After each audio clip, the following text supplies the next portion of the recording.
they're recording it? Okay, good.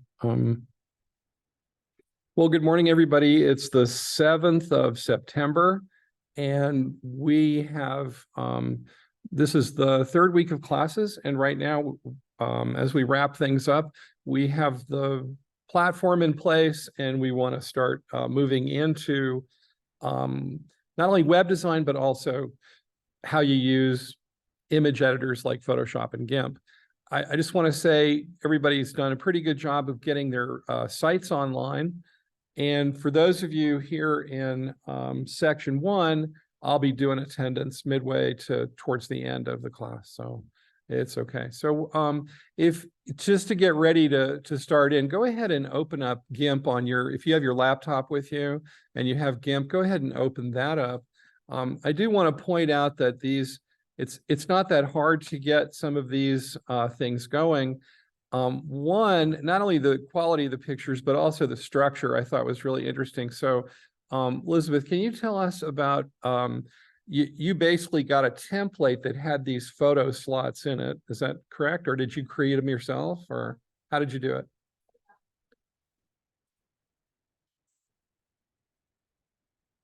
Uh-huh. Did you actually do HTML programming to take them apart? No. Okay. Well, so the good thing about this is that these are exercises of her own that you could put a title on, or you could put an alt tag on, and then click through and make them bigger. Now, this just looks like a great fun time, but all right, but we're not going to go there right now. We're just looking at the structure here. You want to do something like this. There's an alternate way to do this, and I think I mentioned that in looking at this website right here. It's covericphotos.wordpress.com, and the alternate way is to display your exercises in a blog format, and all the blogs stack towards the top. So the most recent ones stack towards the top, unless of course you hit the sticky button, right? So you get used to these terms and these ideas. So this is one way to do what we're going to be doing, to just stack your blog posts. Another way to do it is to do what Elizabeth did, which is to put your exercises into some kind of display format like this. Okay, and you can do both. You can actually, Elizabeth, you could create menus here, and then using the menus, you could have people go to, first of all, have this your basic page, because you want people to see this and to know what you do, but also 226 exercises, my own photos, InDesign work, stuff like that can all be also included in menus, and menu structures are different from theme to theme. So that's one of the confusing parts about using, WordPress, but it's also one of the good parts because there's a lot of flexibility. So for just pure simplicity of stacking and menu, I like the Coraline theme, but don't feel like you have to use that. But you do have to be able to show me the work that you're doing. And so right now we've done, number 1, which is basically to take a photo like this, and this is from the Library of Congress, and to reduce it to the point where it loads easily through the web. So the Library of Congress file size was something like 50 megabytes, and it was a TIFF type file. And we turned it into a JPEG that is about 600K. Now, this is not a very satisfying photo for a lot of reasons. One of them is it's kind of dark and grayed over. So one of the things we're going to do today is look at how do you adjust contrast, brightness, and colors. Okay, so that actually starts with exercise 3. And then, so looking here at all of these, if we go to exercise 1, we're going to optimize and upload an image. Exercise 2, create an image, just to kind of get an idea of how GIMP works. GIMP and Photoshop work. And then 3, we're going to do an image adjust, right? So that's what we're going to do today. If you've got GIMP open, that's really good. If not, does anybody have any trouble downloading GIMP and getting it working on your laptops? No? Okay. All right, good. And this is not brain surgery. It's not really hard, but my job is to work through some shortcuts for you so that you don't have to struggle with this. But actually, it's not that hard to figure out on your own. If you do come across a problem, you can always email me, but you can also do things like go to their help videos. The GIMP site itself has got a wonderful tutorial. And so a lot of times, if you know what your goal is, you can figure out what to do. Part of the stalling in a class like this, if you start to stall a little bit, it might be that you don't quite know what to do. So we do have a fairly obvious, maybe it's not quite the right word, but a fairly structured approach into this. And then we're going to do some other things that are not quite so structured. So, always feel free to consult with me anytime. Usually Mondays and Wednesdays are good days for for Zoom advising kinds of meetings. And so I just want to mention that. Now, let's go to GIMP and let's open up. All right, I'm gonna move the share over to my GIMP page here. I'm kind of working on a multi-layer project right here, but I want to see if I can't just open up that little donkey file. Probably should show you this. Let me go right back to this right here. So here's that donkey file. Remember, I just kind of clicked on it from my site. Okay, there we go. All right, so I clicked on it from my site, and the way this is set up is the link is to the media file itself. Remember, when I put this up the last time, we linked it to the media file. So when you look at this, one of the things that you see is here under the link, if you edit the link, it says media file. I know that's kind of hard to see, and if I can, yeah, there we go, make it a little bit bigger. So when you edit, when you place a file, you can also subsequently edit it and link it to something. So you can do this with text, and you can also do this with images. And if you link the image file here, you can link it just to the media file. And what happens is what we see here when I click on this, when it's in just view mode, right? You get this.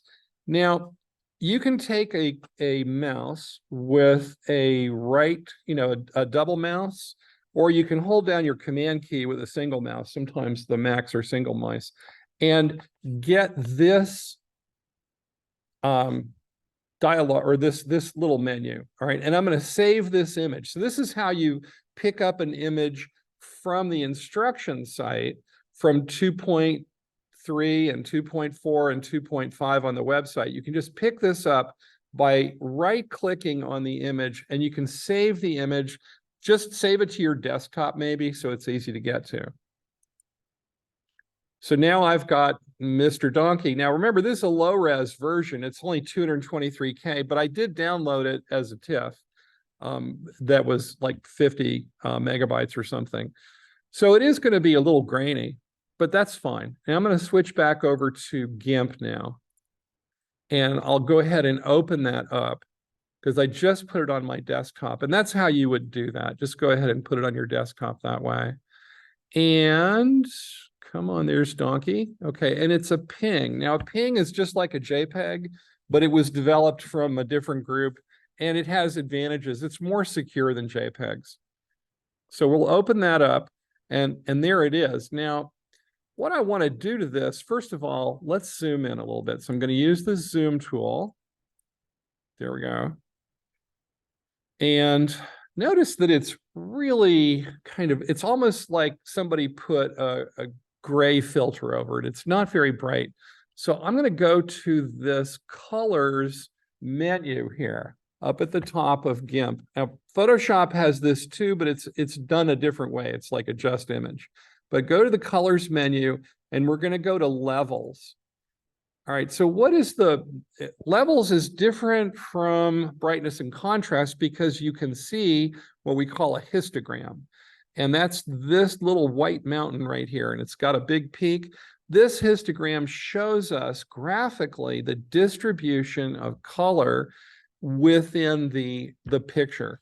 So it's pretty clear that in the mid-range information is there, it's distributed, but the high-range information is not. So when I want to exclude some of the high-range information, I can pull this little tab underneath the histogram. You guys following this? I can pull the little tab underneath the histogram and notice what happens. It really brightens up the picture. And I know when I've gone too far because I can see where the distribution of colors are on this little histogram. So this is one pretty accurate way of figuring out how you can fix your photo. I can also take the darker side of the photo and darken it up a little bit more too. So right now what I'm doing is I'm more accurately narrowing the color distribution function of your picture here. So you get a better view. It's not going to be perfect, and there's other things that you can do to fix it, but adjusting color levels is one of the best ways to get the best quality picture that you can. So I start with that usually, rather than brightness and contrast, which are also functions that you can use as well. Under colors here, you can go to color balance. Now, there's no real color in this, so it really kind of ought to be black and white, but you can work on that. The colors here are really just in the old frame. By the way, this is a typical old daguerreotype frame for treasured family portraits and things. And if you see these, I've got some at home that I'll bring in. They're really old. They're, from my family in New Jersey from before the Civil War. And they are, impressive in a lot of ways. So let's see. Now, let's say I feel satisfied with that, but there are some other things I'd like to do. Suppose I wanted to crop this photo. The cropping tool, and I'm going to walk you through some of the other, functions of the tools in GIMP, and these also apply to Photoshop. If you roll your cursor over the toolbars, you can see which tools are available to you. So right now, that's the crop tool. I'm going to use that, and I can actually go ahead and click and drag the cropping tool. Photoshop has a different way of doing this, but I'll just go ahead and click and drag this just over the most useful part of the photo. And I think you just hit return, and there it is, and you can do that. So cropping is one thing you can do. There's other things like paintbrush and put text over the photo and things that we'll get to later. That's not really for today. But to be able to crop, to be able to resize, to be able to level, this is called the optimizing process. You're making this photo as good as you can get it. Okay. After we crop our photos, how do we revert back?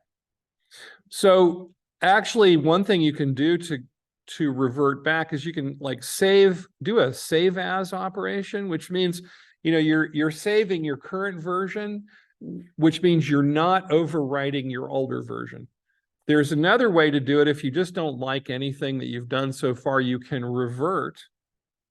And in Photoshop, they have a history palette, so you can go back to the place that you made your last mistake. Even if you're 20 or 30 moves in, you can go back to move number 15. I don't think they have that. They don't have a history palette in GIMP. GIMP is really just for because it's free. It's mostly aimed at helping people express themselves on the web.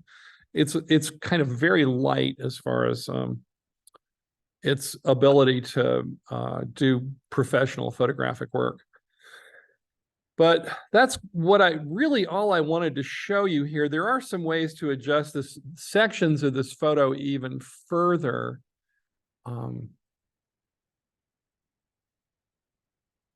And there are parts of your photo, of your toolbar that are held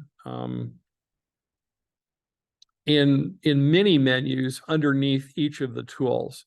So for example, if you want to warp or your photo or unwarp your photo, if you want to do some color selection, not area selection, or if you want to do area selection, right? So with a lasso or with a or the crop tool, which I did, is another area select. You can do all kinds of paintbrush kinds of things. You can use a paint bucket or a gradient, and we're going to get to those later, so we won't worry too much about them now. So that's kind of, and then here under the color menu, you can always go to color balance, or if you want, you can see, where is the,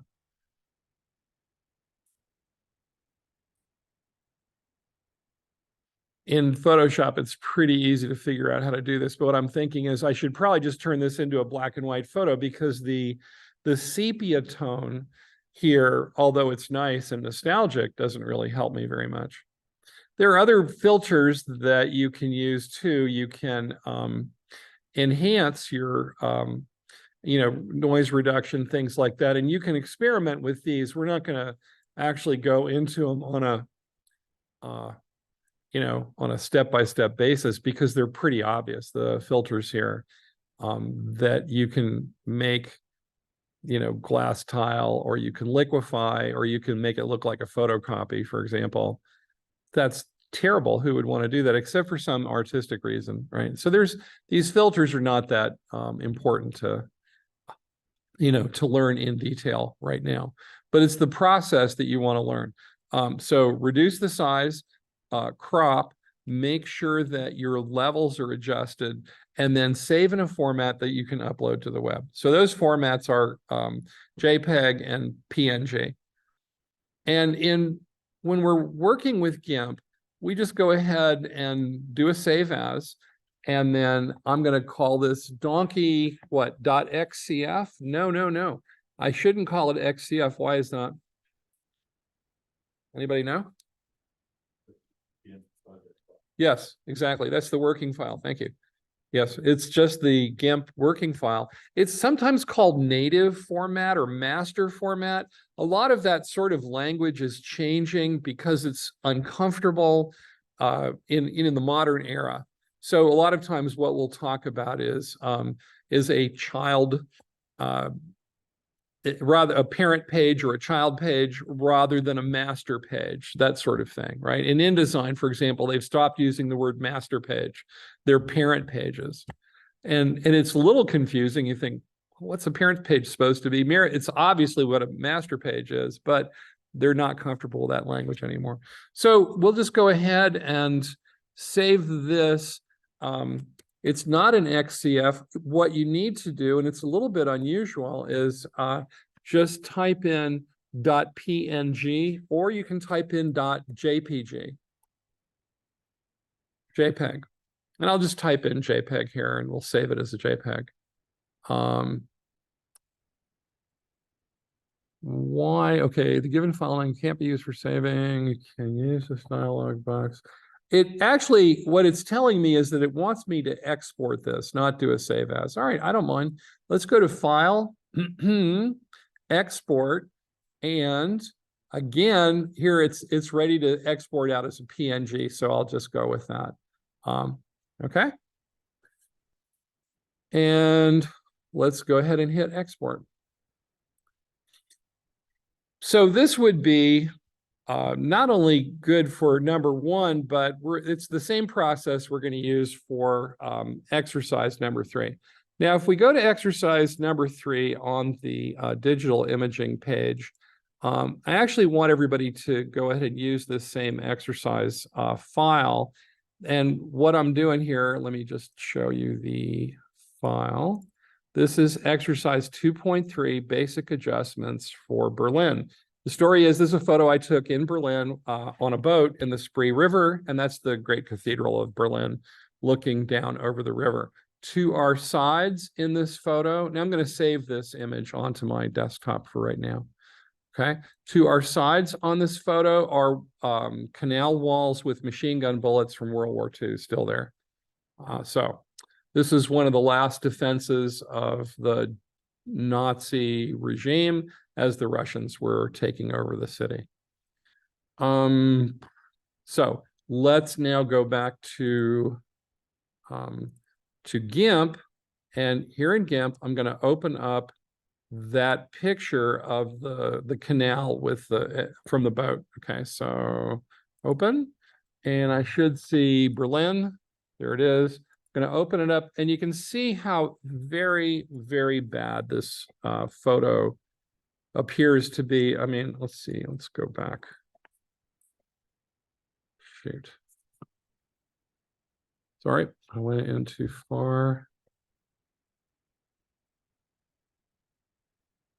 Huh.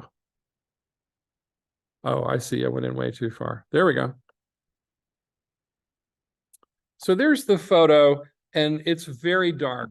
So what do? We go up to color. This is for GIMP now. Go up to color and then go to levels. And let's just see what's wrong with this photo in the levels palette. Now, I don't know how well you can see this, at home. So you may have to actually, do this at home on your own version of GIMP. But I'm going to take the tab underneath the little white mountains here, and I'm going to move the high-end tab towards the center so that we allow the information, the mid-level tones, to come forward. And I might even move the mid-level tones over a little bit. And so that's what I just did. Now you can see it's a very different picture once you open up the brightness through the level adjust mechanism. Okay, so everybody got that? Everybody see how that works? Yep. Not really, terribly complicated, but it's more precise than simply fooling around with, let's try to bump up the brightness and contrast by 10%, because you can actually see the information in the photo displayed in the histogram, which I think is cool. So yeah, so now we can actually, what is the problem here? I'm trying to hit OK and then save it, and I don't know why it's not OK. So you see, you probably can't see this at home, but there's a dialog box, and I'm hitting the OK button, and now I took it off. So let's try it one more time and see if this doesn't work pretty quickly. We can use brightness and contrast. That's okay. This should be quite a bit brighter and should have quite a bit more contrast, but you can see that it's difficult to do this precisely as opposed to, say, using the level adjust mechanism. So here in the level adjust, again, I'm going to pull down the right-hand tab to the beginning of the high-end information, and the middle tab, pull it over towards the left to get the middle range tones in there.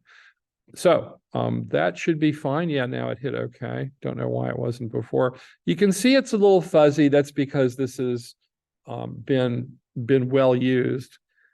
And we'll go ahead and go to File, Export, and we'll just export this as a ping.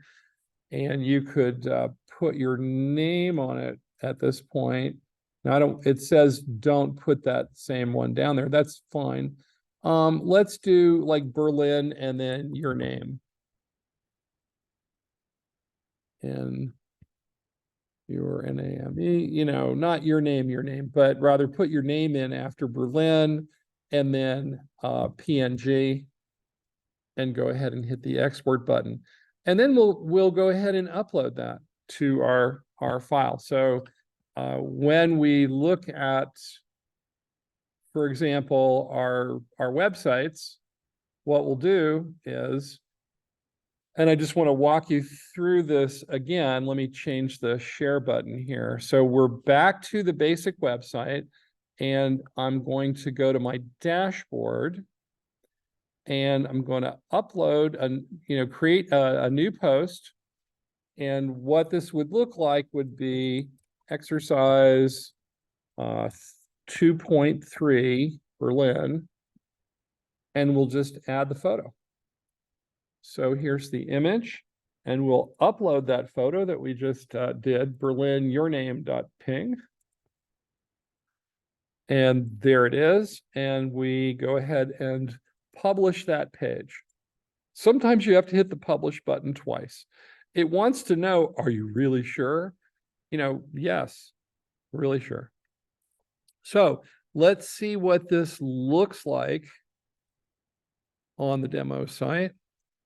Back to the dashboard. Here we go. So it just went right up to the top. Remember, we talked about how your posts would just stack right at the top like that. And it does look, if you consider the difference, it really looks a whole lot better than the original, obviously. Here in, the GIMP dialog box under colors, we just looked at that, but you can tell the Photoshop dialog box is a little easier to work with. And that's what the Photoshop dialog box looks like.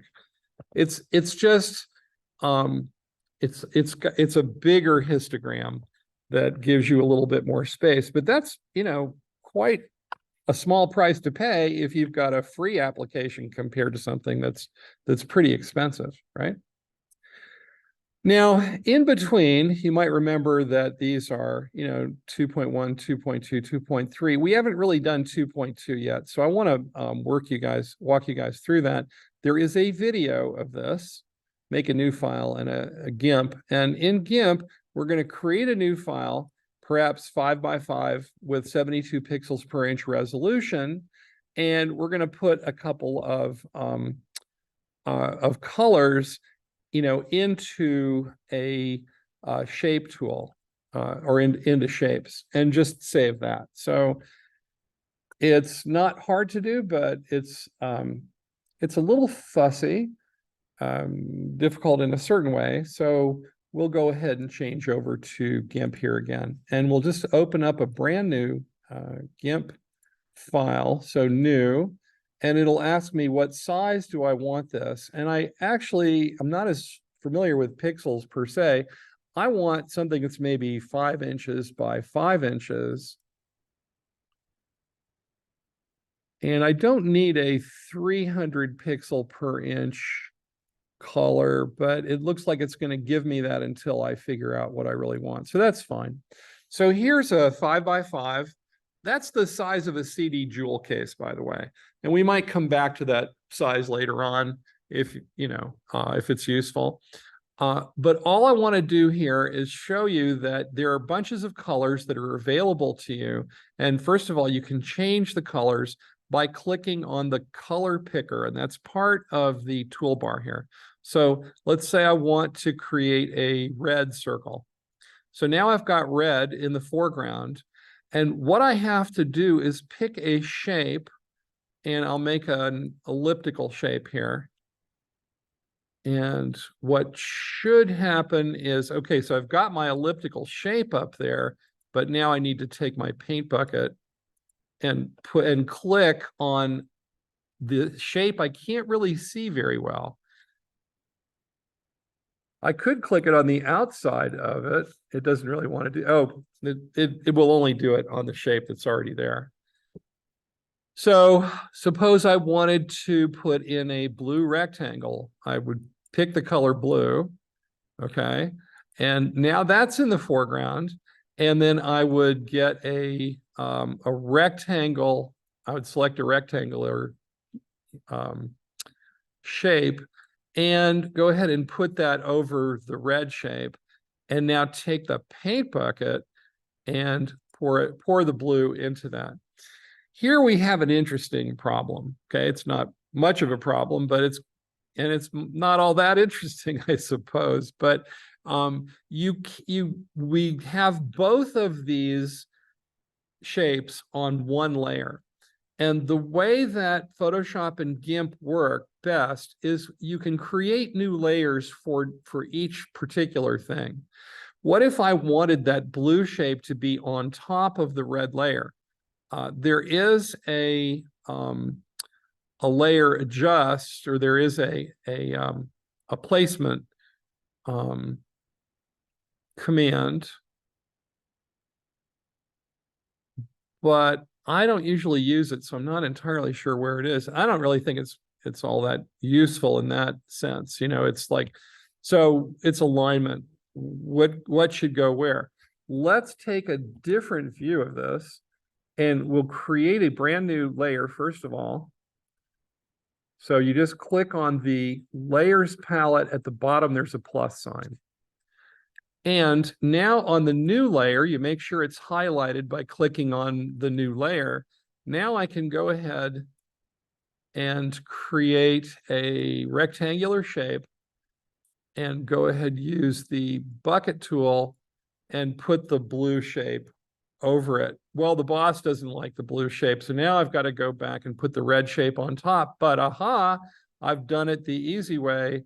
So supposedly, theoretically, now, why do you suppose if I pull the blue layer down, it doesn't show up under the red circle? So here I've got the blue layer underneath. Now the blue layer's on top, but the red circle's not. What's going on there? Yeah, exactly. So the red layer has a complete white background, and I can use the a select tool, or even let's just use the eraser to demonstrate this. And I'll just go ahead and erase some of the background, and you should see, actually, okay, now we can do it, I think. Well, there we go. So you should see the underneath, and what you're seeing actually is the part underneath without that blue square. So I'm erasing part of the upper background layer. The way to actually cure this has to do with turning the background layer into an alpha layer, and we'll get to that later. But it is better, actually. Let's just kill that layer for now. So we've got a blue layer. Let's create another layer, and we'll go ahead and put a red circle on top of that. And that should work just fine. And here's our ellipse. And we'll change the color back to red. And we'll use the paint bucket to fill it in. All right, so now actually we can go from blue to red or red to blue over each other like that. So the mistake I just made is sort of instructive in a way, because you can see that you can take these layers and put them on top of each other. And that's part of the point of exercise 2.2 to be able to do this. The other thing is, why do you suppose there's a checkerboard there? What is that supposed to look like?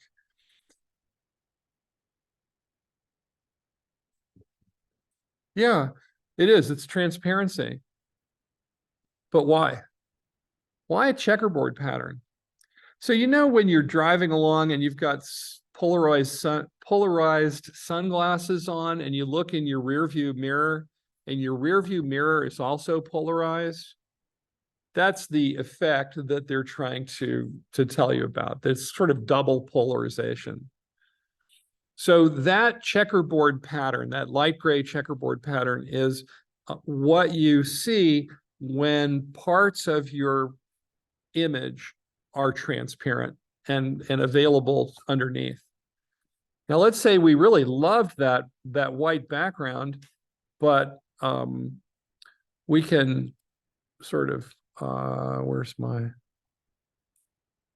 let's add one more layer. And this is, so there's blue layer, there's a red layer. Now I'm going to add layer 2 and turn it on, and I'll turn the background color into the foreground color. use the paint bucket and put that into layer 2 underneath. And then theoretically, there is an issue here.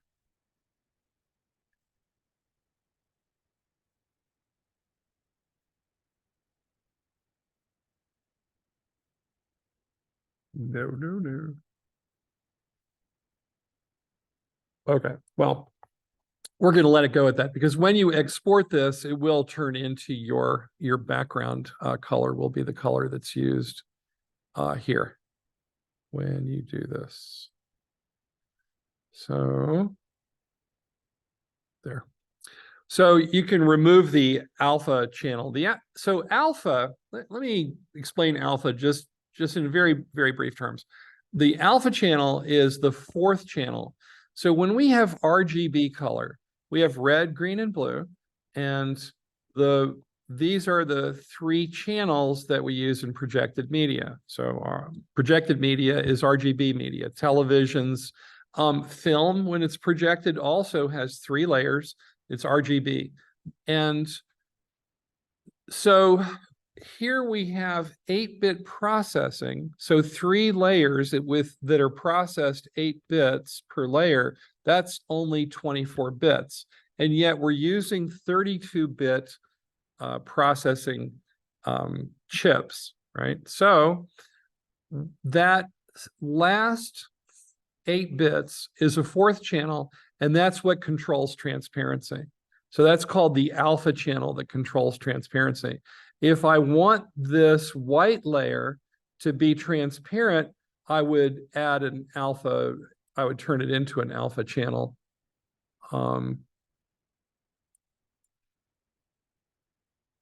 Whereas, yeah, so, or I could just turn it off, but by turning it on, this is not an alpha channel, okay? So this is really kind of all I want you to do. You can practice some with text if you want. The text application in GIMP is pretty good. But now, obviously, you can't see it because, why? Because it is all in red. So we would have to move it. And here's the move tool up at the top.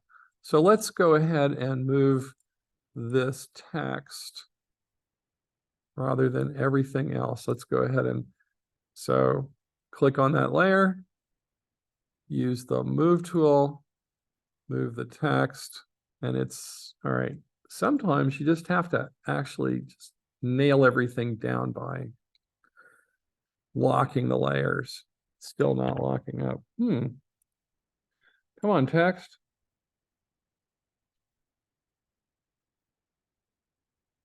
Huh.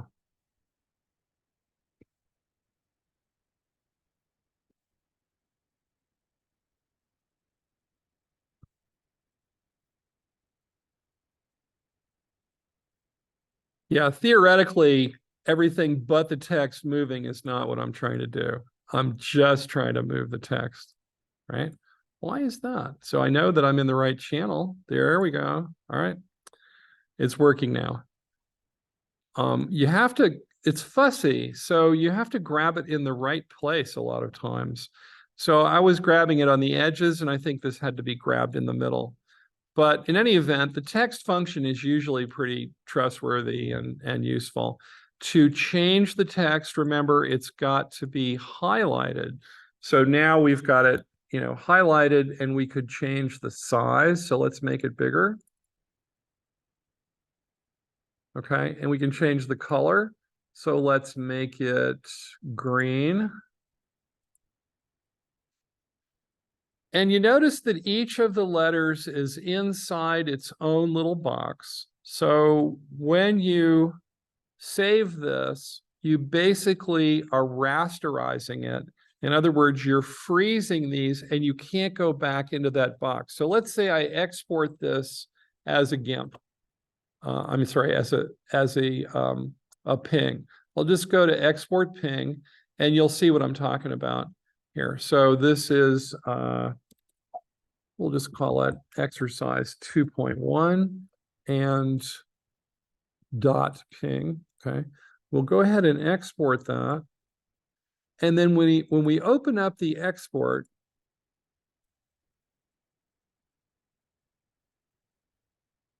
See, I cannot go back in and correct the text. The text is frozen as opposed to the one that we were just working on, where the text is, let's see where, here we go. So I can change the text here.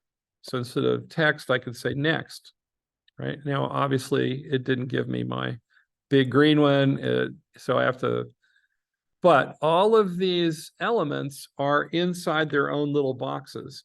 And when I save them as ping, it rasterizes them. It changes them into pure pixels as opposed to vectors.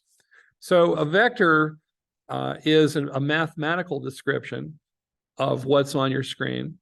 And a pixel is just a green, green, green, green, green, green, white, white, white, white, white, green, green, green, green, green. So that's how the computer renders pixels.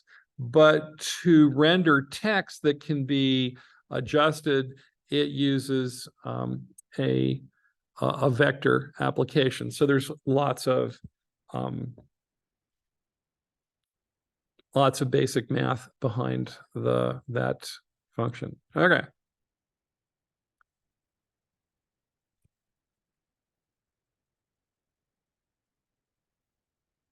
So rasterizing or exporting can freeze up your text. So you can't go back into a brand new file or a one layer file and expect that you're going to be able to fix your text that way. That's pretty much 2.1. All I wanted you to do was to be able to use layers to figure out backgrounds and to create color shapes and to understand how color shapes were done. You can also add brush strokes and other kinds of things like that. But the odd thing about GIMP as compared to Photoshop is that you create a highlighted area and then you put the color in with a paint bucket, as opposed to Photoshop, which I can show you, but nobody's using Photoshop right now. But the basic thing is it's got its own shape tools with its own colors. It's just a different procedure to do exactly the same thing. So any questions about that? We've gone over 2.1, 2.2, 2.3, and you should have some idea about those. This lecture will be is recorded, so that'll be available as well. And next time we're going to go over 2.4, and we're going to look at image adjustment perspective and one of the probably the most impressive buildings ever in the world, Chartres Cathedral. So that's it for today. Questions, issues? I'm going to go ahead and turn off the computer right now. I'm the only one on the Zoom, so that's fine. Other people may or may not see it. All right, thank you, and see you next week.